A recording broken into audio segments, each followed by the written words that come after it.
इस संदेश का शीर्षक है जब परमेश्वर मनुष्य बना। इसे सुनकर आशीष पाइए। आज मैं आपको बहुत ही सारांश में संदेश दूंगा। यह है जब परमेश्वर मनुष्य बना। जब परमेश्वर मनुष्य बना। और इसी का हम उत्सव मनाते हैं, स्मरण करते हैं। हर एक क्रिसमस पर हम उस परमेश्वर के बारे में सोचते हैं जो मनुष्य बन गए। मैं समझता हूँ कि हमने शायद बहुत से क्रिसमस संदेश सुने हैं, हमने इसे बार बार सुना है, पर मैं सारांश में बताऊंगा कि इसका क्या महत्व है इस पूरी यात्रा का कि परमेश्वर मनुष्य बन गए। मैं इसे 7 कदमों में रखूंगा और सारांश में बताऊंगा। इन हर एक कदम के महत्व को समझाऊंगा जो परमेश्वर ने लिए, जैसे उसने ये यात्रा की और हमारे संसार में आ गए। उसे इम्मानुएल कहा गया, परमेश्वर हमारे साथ। पहला कदम जब परमेश्वर ने निर्णय लिया कि मनुष्य बने, ये तो वो चमत्कारी गर्भ धारणा थी। चमत्कारी गर्भ धारणा। भविष्यवक्ता यशायाह ने इस तरह से कहा, यशायाह 7:14, सुने कुंवारी गर्भवती होगी और पुत्र जनेगी और उसका नाम रखेगी इम्मानुएल। मैं इस पर जोर दूंगा। उसने कहा एक कुंवारी गर्भवती होगी, एक कुंवारी। अब ये तो चमत्कार ही होगा, क्योंकि स्वाभाविक में ये तो असंभव बात थी, कभी नहीं हो सकती थी। तो परमेश्वर के मनुष्य बनने में पहला कदम था वो तो ये चमत्कारी गर्भधारणा थी कि किसी तरह से इस कुंवारी के गर्भ में एक बालक की धारणा हुई। जिब्राइल स्वर्गदूत ने मरियम से कहा, और मरियम, जब वो मरियम के पास संदेश लेकर आया कि उसे एक पुत्र होगा, उसने कहा ये कैसे हो सकता, मैं किसी पुरुष को नहीं जानती। तो स्वर्गदूत ने कहा, पवित्र आत्मा तुझ पर आएगा, सर्वोच्च की सामर्थ तुझ पर आएगी, और वो पवित्र जो तेरे द्वारा जन्म लेगा वो तो परमेश्वर का पुत्र कहलाएगा। दूसरे शब्दों में, ये बालक जो उसके गर्भ से जन्म लेने वाला था, ये तो पूरी तरह से परमेश्वर का काम था। इसमें कोई मनुष्य जुड़ा नहीं था। बस यही सच्चाई थी कि मरियम उसे लेकर आने वाली थी। ये तो मनुष्य के लिए पूरी तरह असंभव था। ये तो चमत्कारी गर्भ धारणा हुई। ये बालक तो मनुष्य था, पर उसका कोई पृथ्वी का पिता नहीं था। ये बालक तो जन्मा एक मनुष्य, और यहां पर इसमें मनुष्य का कोई सहयोग नहीं था। ये क्यों इतना महत्वपूर्ण है, हम इसे देखेंगे। दूसरा कदम इस पूरी क्रिया में, ये तो ईश्वरीय मानव रूप लेना है। दूसरे शब्दों में, ये बालक तो केवल एक और बालक नहीं होगा कि परमेश्वर ने बस चमत्कारी गर्भधारणा दे दी। ये ऐसे था कि परमेश्वर मनुष्य बन गए। यूहन्ना ने इसे बहुत ही स्पष्ट कहा। यूहन्ना 1:1 में उसने कहा, आदि में वचन था, वचन परमेश्वर के साथ था और वचन परमेश्वर था। और वचन 14, वचन देहधारी हुआ और हमारे बीच में डेरा किया। दूसरे शब्दों में, ये तो सृष्टिकर्ता थे जो इस संसार में आ रहे थे। ये तो ईश्वरीय मानव रूप लेना है। परमेश्वर मनुष्य बन गए। ये क्यों इतना महत्वपूर्ण है? ये चमत्कारी गर्भ धारणा और ईश्वरीय मानव रूप लेना, ये क्यों इतने महत्वपूर्ण हैं? ये ऐसा क्यों नहीं कि बस एक और बालक जन्म लेता है बिल्कुल दूसरों के जैसे, और फिर वह ऐसा साधन हो जाता है मानव जाति के उद्धार के लिए। क्यों ये इस तरह से नहीं हुआ? क्यों ऐसा होना जरूरी था? ये चमत्कारी गर्भ धारणा और ईश्वरीय मानव रूप लेना क्यों? क्योंकि हर एक व्यक्ति जो आदम से जन्मा था, वो तो पाप में जन्मा था और जन्म लेकर वश में पैदा हुए पाप, शैतान और मृत्यु के। ये तो बाय डिफ़ॉल्ट ऐसा स्थान और ओहदा था। हर एक जो आदम से जन्मा है वो जन्मा है और वश में है पाप के और शैतान और मृत्यु के, और इसलिए और कोई भी मनुष्य, स्त्री या पुरुष वो इस लायक नहीं था कि कुछ भी कर सके, कि मानव जाति की मदद करें। शायद वो बहुत ही बुद्धिमान होंगे, शायद बहुत ही पवित्र होंगे और वो बहुत अच्छा जीवन जिए होंगे, उन्होंने महान काम किए होंगे, लेकिन फिर भी ये उन्हें योग्य नहीं बनाता किसी को भी जो आदम से जन्मा है कि मनुष्य को छुड़ाए उसके पतन की दशा से। और ये तो पूरी तरह से ज़रूरी हो गया था कि कोई ऐसे मनुष्य के रूप में जन्म ले, लेकिन वो पाप के ऊपर हो, वो शैतान के ऊपर हो और वो मृत्यु पर जयवंत हो जाए। केवल ऐसा ही व्यक्ति योग्य था कि ऐसा कुछ करे कि आपकी और मेरी मदद करे हमारी इस दशा में, जिनका पतन हुआ था, परमेश्वर से अलग हो गए थे और पाप में थे। और ये एक ही तरीके से हो सकता था यदि परमेश्वर मनुष्य बन जाए। केवल इसी तरह से ये हो सकता था। पर इसके बारे में सोचिए कि परमेश्वर सृष्टिकर्ता वो खुद मानव के रूप में आ जाए और इस संसार में आए। इसके बारे में सोचिए। बाइबल बताती है कि मनुष्य बनाया गया परमेश्वर के स्वरूप और समानता में और परमेश्वर के प्रतिबिंब के रूप में, और अब मसीह यीशु में ये सृष्टिकर्ता ये तो रूप लेते हैं उस सृष्टि की जिसे उसने खुद बनाया था। वो डिज़ाइनर आ रहे थे उसके रूप में जो उसने डिज़ाइन किया। ये मानो ऐसे कहना है कि कुम्हार बस अपना ही एक बर्तन बन गया, घड़ियाँ बनाने वाला अपनी एक घड़ी बन गया। एक बहुत बड़ा बदलाव परमेश्वर ने यही किया और मसीह का जन्म हुआ। उसने मानव रूप को पहन लिया, पर यह इतना ज़रूरी था ताकि वो आपके लिए और मेरे लिए उद्धार दे सके। इसलिए बाइबल में ये बताया गया कि पहला आदम वो तो पहला आदम था, और यीशु के बारे में बताती है कि ये अंतिम आदम है। मतलब इस आदम में पहले के मार्ग खत्म होते हैं, कुछ नया शुरू होता है। बाइबल आदम को पहला मनुष्य कहती है और यीशु को दूसरा मनुष्य कहती है। ये बताती है कि इस पृथ्वी पर केवल दो ही मनुष्य हैं, और ये आधारित होता है कि आप किस मनुष्य से आते हैं। अगर आप केवल आदम से ही आए हैं तो फिर हम तो बंधे हैं पाप, शैतान और मृत्यु से। लेकिन अगर हमने दूसरे मनुष्य से अपना जीवन पाया है तो हम जयवंत होते हैं पाप, शैतान और मृत्यु पर। और इसलिए ये दूसरा मनुष्य आया। क्या आप समझ रहे हैं? और फिर इस यात्रा में जैसे परमेश्वर मनुष्य बने, तीसरा कदम है उसका नम्र निवास स्थान। सर्वशक्तिमान परमेश्वर जब मनुष्य बनकर आए, वो तो आए बहुत ही साधारण तरीके से, इतने साधारण कि उसके लिए सराय में कोई जगह नहीं थी। उसे जन्म लेना पड़ा गौशाला में। हम में से किसी ने यह अनुभव नहीं पाया है। इतने नम्र, इतने दीन वो ऐसे जन्मे थे।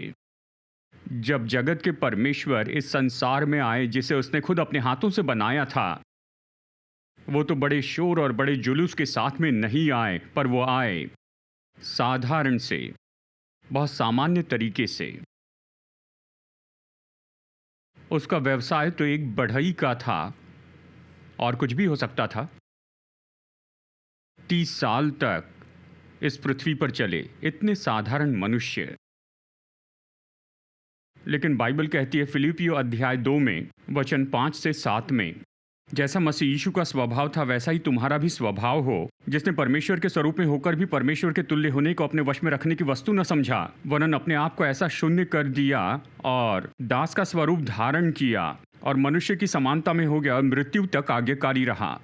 दूसरे शब्दों में, ये तो परमेश्वर थे, लेकिन उसने चुना कि अपने आप को नम्र करें। उसने चुना कि अपने आप को बिल्कुल शून्य कर दे, और उसने चुना कि वो दास का स्वरूप यानी बंधुए का स्वरूप ले ले। तो जैसे वो मनुष्य के रूप में चले, वो तो पिता की पूरी आज्ञाकारिता में चले। हालांकि वो तो पिता के तुल्य थे, वो अपनी मानवता में चले, पूरी तरह पिता की अधीनता में रहें, और इसलिए तो हम उसे कहते हैं ये परमेश्वर का पुत्र हैं। जैसे पुत्र पिता का आज्ञाकारी रहता है, वो पिता की पूरी अधीनता में चलते गए। क्या आप समझ रहे हैं? उसका नम्र निवास स्थान। लेकिन फिर भी उसकी मानवता में बाइबल कहती है कि उसे देखें, क्योंकि वो तो परमेश्वर का सिद्ध प्रतिबिंब है।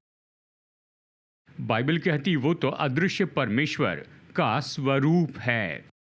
परमेश्वर की महिमा तो यीशु मसीह के व्यक्तित्व में प्रकट की गई। तो उसके उस नम्र निवास स्थान में, उसकी मानवता में हम परमेश्वरत्व की महिमा देखते हैं। यदि हम जानना चाहते हैं कि परमेश्वर कैसे हैं, वो कैसे हैं, उसका स्वभाव क्या है, उसके वचन क्या हैं, उसके वचन क्या क्या हैं, तो यीशु को देखिए। हर एक वचन जो उसने कहा वो परमेश्वर के वचन है। हर एक काम जो उसने किए वो परमेश्वर के काम हैं।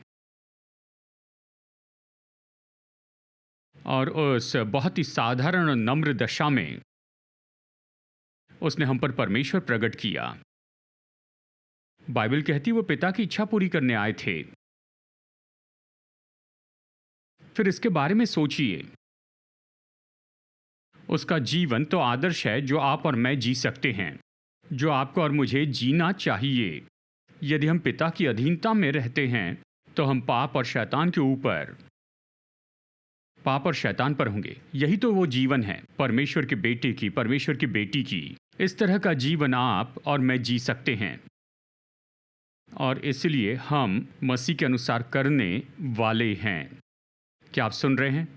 ये नम्र निवास स्थान, ये प्रोटोटाइप है, ये एक मॉडल है कि हम इसका अनुकरण करें। लेकिन साथ ही इसके बारे में सोचिए कि उस मानवता में जब उसने उपदेश दिया तो लोगों ने कहा, ये कैसा मनुष्य है, इसे ये बुद्धि कहाँ से मिली है? हमने इसके जैसे किसी को कहते नहीं सुना, क्योंकि ये व्यक्ति तो अधिकार के साथ बोलता है। यीशु ने कहा, जो वचन मैं तुमसे कहता हूं वो तो आत्मा और जीवन है।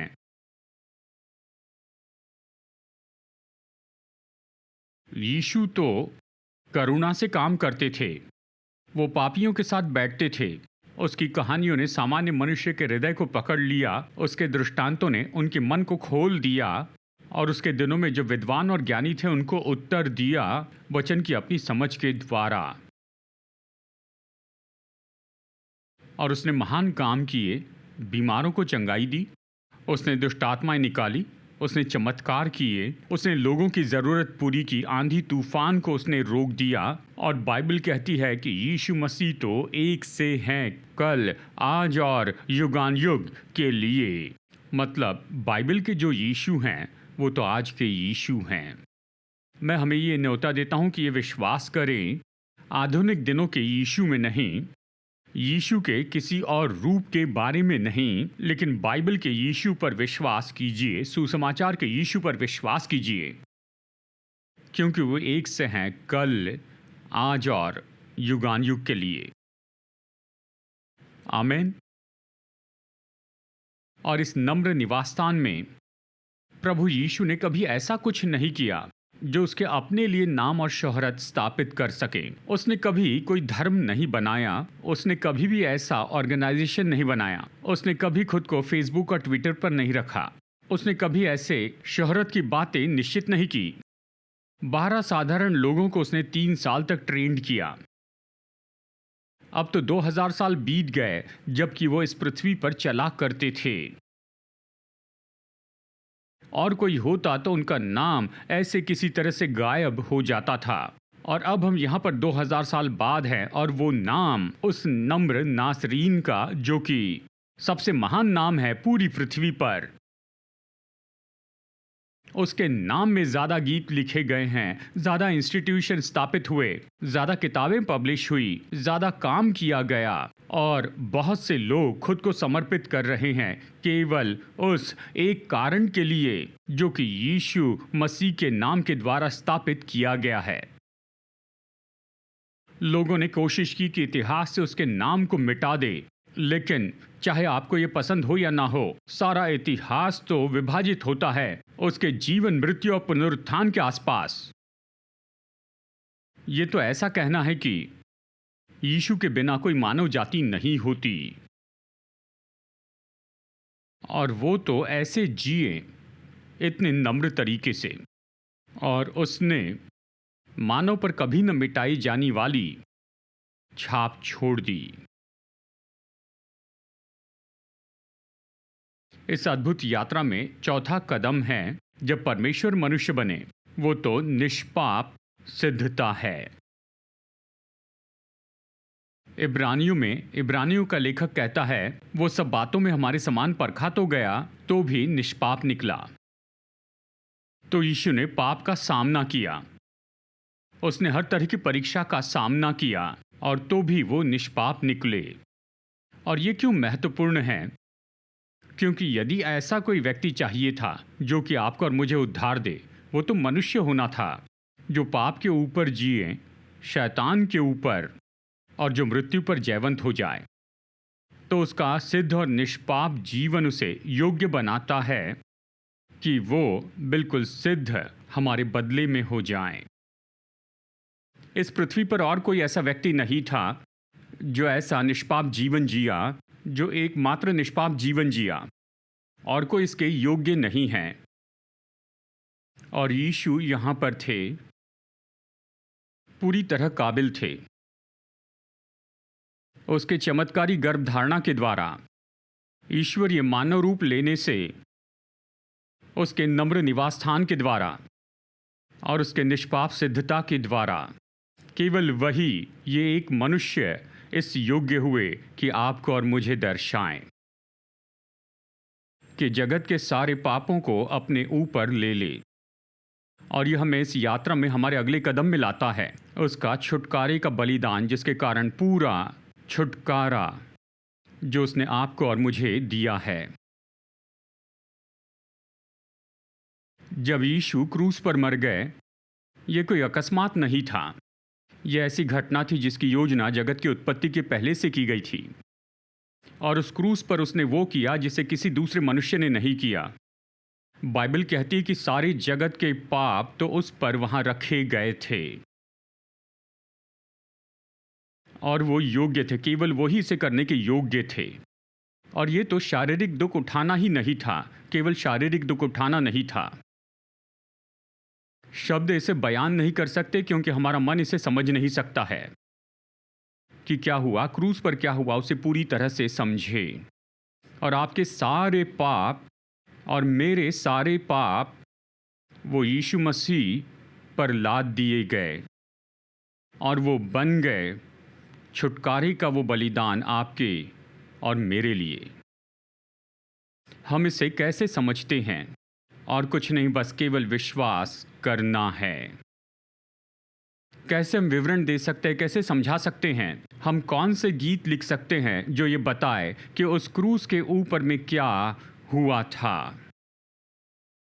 जब हमारे सारे पाप और जगत के सारे पाप रखे गए, यीशु पर रखे गए, यूहन्ना लिखता है, पहला यूहन्ना 2:2 में, वो हमारे पापों का प्रायश्चित है, और केवल हमारे ही नहीं वरन सारे जगत के पापों का भी।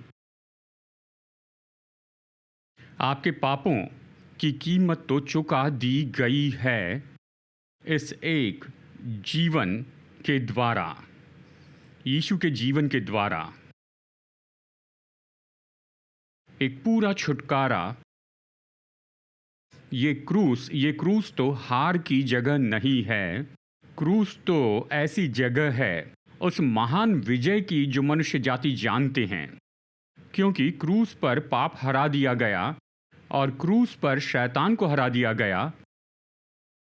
हमारे प्राण का वो शत्रु, वो जो हमें बांध कर रखता है, जो हमें गुलाम के जैसे रखता है, जो हमें सताता है, यातनाएं देता है, हाँ, हमारे प्राण को सताने वाला हराया गया उस क्रूस पर।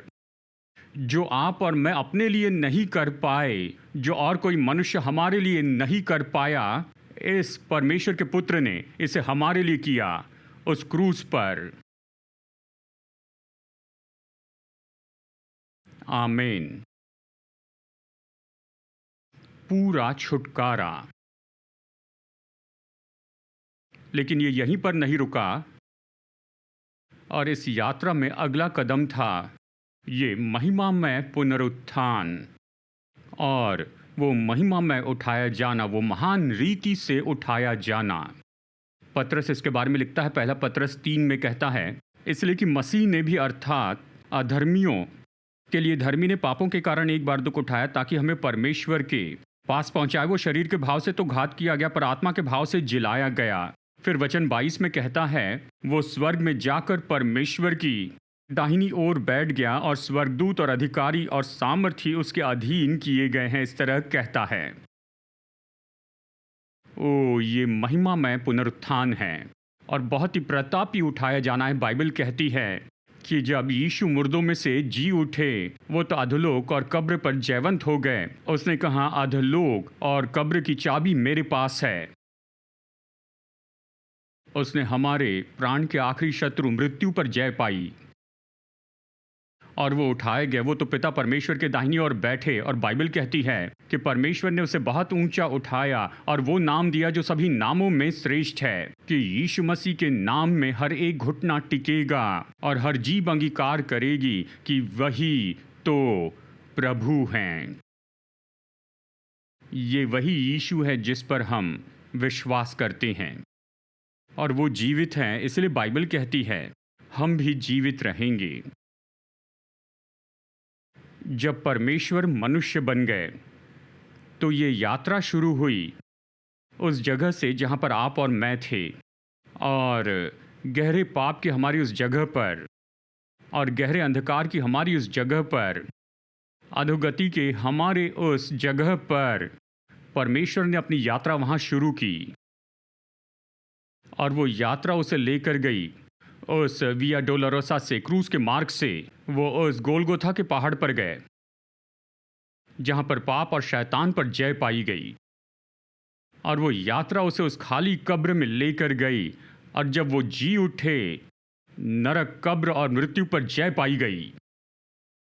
और वही यात्रा उसे जैतून के पर्वत पर लेकर गई जहाँ वो उठाए गए, और उसने कहा, क्योंकि मैं जीवित हूँ तुम भी जीवित रहोगे।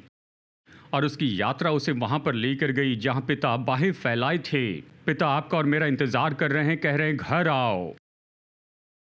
वो मार्ग तो खुल गया, वो फाटक तो अब खुले हैं। उसने मार्ग बनाया है। आमीन। और उसने ये यात्रा की एक कारण के लिए, हमारे उद्धार के लिए, हमारे उद्धार के लिए, हमारे उद्धार के लिए। परमेश्वर मनुष्य क्यों बन गए? ताकि आप और मैं उद्धार पा सके हमारे पापों से, शैतान से और शत्रु के सताए जाने से, कि हम अंधकार से निकलकर उसके अद्भुत ज्योति में आ सके और उन सब से बाहर आ जाए जिसके नीचे आदम ने हमें रखा था, ताकि हम जी सके विजयी रूप में पाप, शैतान और मृत्यु के ऊपर। और इसीलिए तो उसने ये यात्रा की थी। और बाइबल कहती है कि आदम में हम मरते हैं लेकिन मसीह में हम जीवित रहते हैं। आदम में हम दोषी ठहरते हैं लेकिन मसीह में हम धर्मी ठहरते हैं। आदम में हमें तो नीचे रखा गया था लेकिन मसीह में हम राज्य और अधिकार करते हैं इस जीवन में। उसी यात्रा का हम आनंद मना रहे हैं। वो यात्रा जो यीशु मसीह ने की थी आपके लिए और मेरे लिए। आमीन।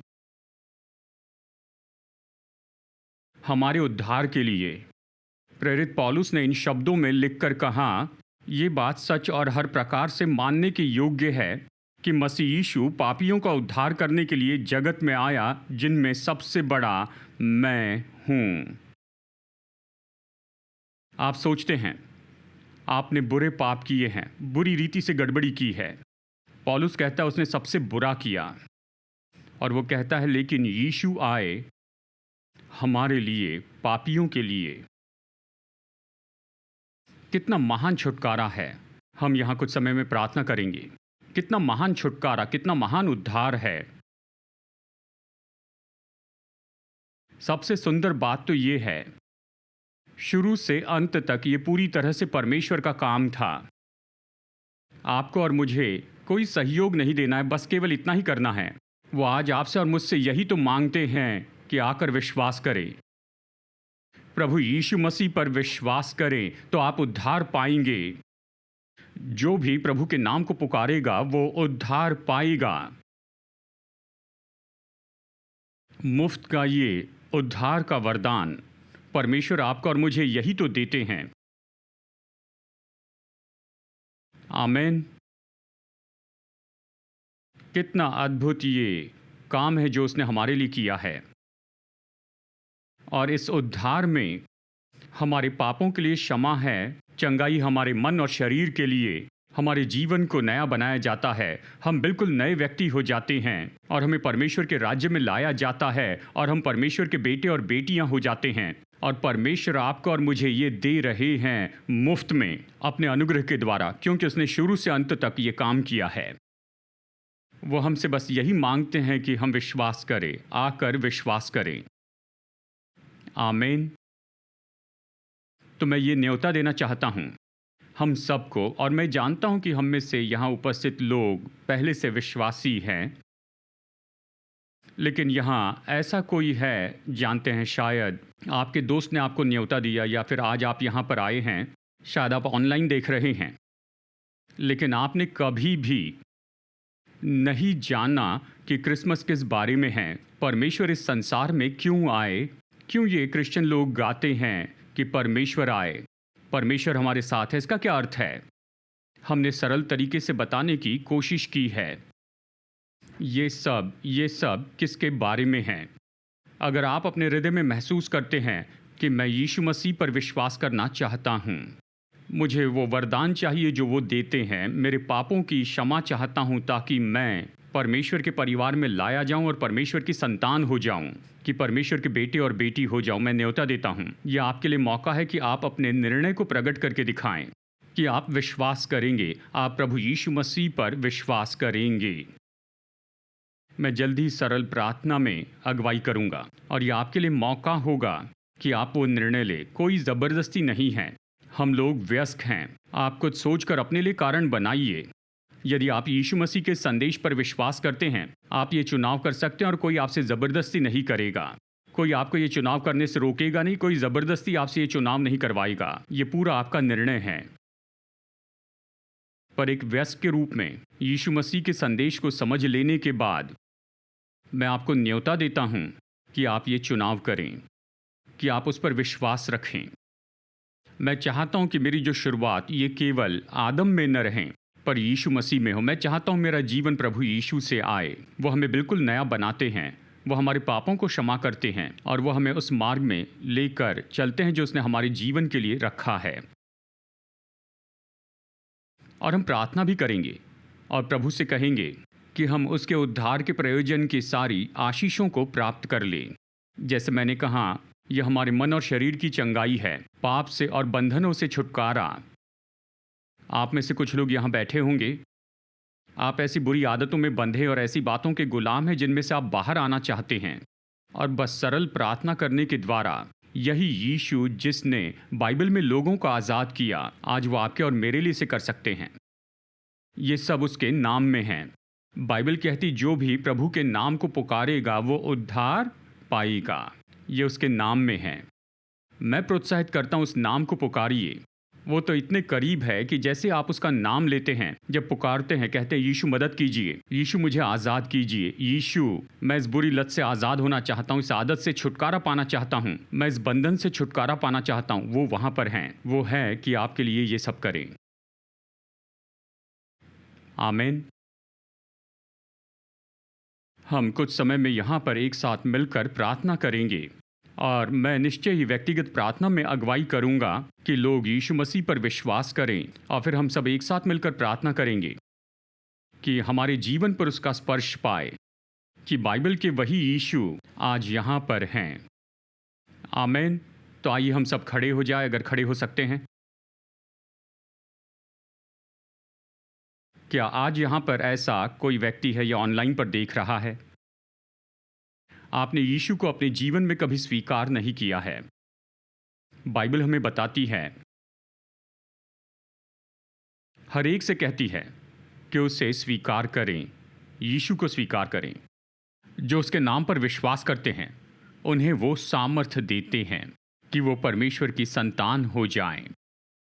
ये कितनी अद्भुत आशीष है। देखिए, स्वयं प्रभु यीशु मसीह हमें सामर्थ देते हैं कि हम परमेश्वर की संतान हो जाएं। अगर आपने इसे पहले नहीं किया है तो मैं सरल प्रार्थना में अगुवाई करूंगा। आप इसे अभी कर सकते हैं, कोई ज़बरदस्ती नहीं है। अगर आप अपने हृदय में प्रेरणा महसूस करते हैं तो इस प्रार्थना में मेरे साथ जुड़िए। अगर पहले कभी ऐसा नहीं किया, अगर आप चाहे तो मेरे बात दोहराइए। प्रभु यीशु मसीह, मैं जानता हूं कि मैं एक पापी हूं। मैं विश्वास करता हूं क्रूस पर आप मेरे पापों के लिए मरे, आप गाढ़े गए और फिर से जी उठे, और आज आप जीवित हैं। मेरे जीवन में आइए, मेरे पापों को क्षमा कीजिए, मुझे परमेश्वर की संतान बनाइए। मदद कीजिए कि मैं आपके पीछे चलूं, केवल आपके पीछे, अपने पूरे जीवन भर। यीशु के नाम में मैं ये प्रार्थना करता हूं, आमीन। क्या यहाँ कोई है जिसने पहली बार मेरे साथ ये प्रार्थना की है? हम आपके साथ उत्सव मनाना चाहते हैं। बाइबल कहती है कि स्वर्ग में बड़ा आनंद होता है यदि एक भी व्यक्ति निर्णय लेता है कि परमेश्वर के पास में आए। यदि आपने ये प्रार्थना की है तो अपने हाथ उठाइए। कोई यहाँ है? अगर पहली बार ये प्रार्थना की है तो हाथ उठाइए, मैं देखना चाहता हूँ। क्या यहाँ पर कोई है? वहाँ पर एक हाथ है, प्रभु आशीष दे। और कोई है क्या? और कोई है? कोई है जिसने पहली बार ये प्रार्थना की है? बिल्कुल, पहली बार प्रार्थना की है तो अपने हाथ उठाइए। प्रभु आपका आशीष दे। हमारे ग्रीटर्स आपके पास में आएंगे और आपको एक बैग देंगे जिसे हम कहते हैं न्यू बिलीवर्स बैग। ये फ्री रिसोर्स हैं जो कि हम आपको देना चाहते हैं। उसमें एक कार्ड है जिसे डिसीजन कार्ड कहते हैं। आप अपना नाम और नंबर लिखिए और उन्हें वापस लौटाइए, और उसके बाद वो इसे आपसे प्राप्त करेंगे और चर्च ऑफिस से कोई आपको फ़ोन करेगा और इसे पढ़ने के लिए आपका मार्गदर्शन करेगा। निश्चित करना चाहता हूँ कि सबको मिल गया। अपने हाथ उठाइए अगर आपने अब तक ये बैग नहीं पाई है। ठीक है, तो चलिए विदा होने के पहले हम प्रार्थना करते हैं। हम लंच के लिए क्या करने वाले इसका निर्देश मैं आपको दूंगा, लेकिन चलिए अभी प्रार्थना करते हैं। और उसके नाम में चमत्कार हैं, उसके नाम में चंगाई है, उसके नाम में आज़ादी है। हमें जो भी चाहिए उस नाम में है। मैं सरल प्रार्थना करूंगा और मैं चाहता हूं कि आप प्रार्थना कीजिए। अगर आप यहां ज़रूरत के साथ आए हैं, अपने मन में या शरीर में बुरी आदतें, बुरी लतें, जीवन की दूसरी परिस्थितियां जहां पर प्रभु का हस्तक्षेप चाहिए, मैं चाहता हूं आप सरल प्रार्थना कीजिए। प्रार्थना कर सकते हैं, यीशु के नाम में प्रार्थना कीजिए। मैं यहाँ से प्रार्थना करूँगा, आप सहमत होइए कि प्रभु यीशु जैसे आप उसके नाम को पुकारते हैं, क्योंकि वो आज कल और युगान युग एक से हैं, वो आपको चमत्कार देंगे, वो आपके छुड़ाने वाले होंगे, वो आपकी प्रार्थनाओं का उत्तर देंगे। तो आइए इस समय प्रार्थना करते उसके नाम में। प्रभु अभी इस जगह पर जैसे लोग यीशु के नाम को पुकार रहे हैं, प्रभु उस नाम में बीमारी और रोगों से ये चंगाई पाएं, कि चंगाई की सामर्थ बहती जाए। उस नाम में अभी मन और भावनाएं चंगाई पाए, और चिंता और डर और सताव और परेशानी दूर हो यीशु के नाम में। उस नाम में यानी यीशु के नाम में बंधन तोड़ दिए जाएं, बुरी लतें तोड़ दी जाएं, लोग आज़ाद होकर जाएं, जैसे आए थे उससे बिल्कुल अलग होकर। शैतान, मैं तुझ पर अधिकार लेता हूं प्रभु यीशु के नाम में। घोषित करता हूं तेरे काम तोड़ दिए गए हैं, घोषित करता हूं तेरे काम हराए गए हैं, और नाश किए गए हैं, क्योंकि प्रभु यीशु मसीह ने क्रूस पर ऐसा किया है। और हम दावा करते उस विजय का, हम उस काम का दावा करते हैं हर एक के जीवन में। प्रभु चमत्कार कीजिए, प्रयोजन का चमत्कार कीजिए, खुले द्वार का चमत्कार कीजिए, ईश्वरीय हस्तक्षेप का चमत्कार कीजिए। प्रभु, लोग बुद्धि प्राप्त करें कि उन्हें कौन सा निर्णय लेना चाहिए, किस मार्ग में जाना है, कौन सा कदम उठाना है। यीशु मसीह के नाम में इसे स्पष्ट कीजिए, मार्गदर्शन कीजिए। पिता, आपका धन्यवाद करते हैं आपके सामर्थी कामों के लिए। धन्यवाद प्रभु जी, यीशु के नाम में। और सब लोग कहिए आमीन, आमीन। जानते हैं, हम यही चाहते हैं कि आप अपनी गवाही बताइए, हमें ईमेल भेजिए testimony@apcwo.org पर। अगर चमत्कार पाया है तो गवाही भेजिए, हम इसे बताएंगे यहाँ इस सभा में। और निश्चय हम आपका नाम यहाँ पर बिल्कुल नहीं बताते हैं, पर हम गवाही बताते हैं। कुछ ही पलों में हम यहाँ से चले जाएंगे। और जैसे मैंने कहा कि सबको लंच के लिए न्योता है, 4 काउंटर है बाहर, वहाँ पर 4 कैनोपीज हैं, 4 कैनोपीज हैं जहाँ भोजन दिया जाएगा। उनमें से 2 तो सीधे बाहर हैं और उनमें से 2 तो मेरे दाहिनी ओर हैं। आप इन 4 काउंटर्स पे कहीं भी जा सकते हैं, अपना लंच लीजिए, कहीं पर भी बैठ सकते हैं, अंदर आकर या बाहर बैठ सकते हैं। आप लोगों के साथ समय बिताएं, बस संगति का आनंद उठाइए, फिर जाइए। ठीक है? तो ठीक है, हम यहाँ से विदा होंगे, बेनेडिक्शन लेते हैं। हमारे पास्टर लाइफ ग्रुप लीडर यहाँ पर होंगे कि व्यक्तिगत रूप में प्रार्थना कर सकें। बाकी लोग, आपको जाना है तो आप जा सकते हैं और लंच लीजिए और बस आप आनंद उठाइए। आइए सभा खत्म करते हैं। पिता, इस दिन के लिए आपका धन्यवाद करते हैं और हमारे प्रभु यीशु मसीह का अनुग्रह और हमारे स्वर्गीय पिता परमेश्वर का प्रेम और उसकी पवित्र आत्मा की मधुर संगति हम में से हर एक के साथ हमेशा होती रहे, यीशु के नाम में। आमीन, आमीन। संदेश सुनने के लिए धन्यवाद। भरोसा करते हैं कि ये संदेश आपके लिए आशीष रहा। मुफ्त के स्रोत पाने के लिए, जिनमें हैं सरमन नोट्स और पब्लिकेशन, पाने के लिए विजिट करें apcwo.org पर। बेंगलुरु के एपीसी बाइबल कॉलेज की जानकारी पाने के लिए विजिट कीजिए apcbiblecollege.org पर। याद रखिए, all peoples church Bengaluru app download कीजिए एप्पल या गूगल प्ले स्टोर से।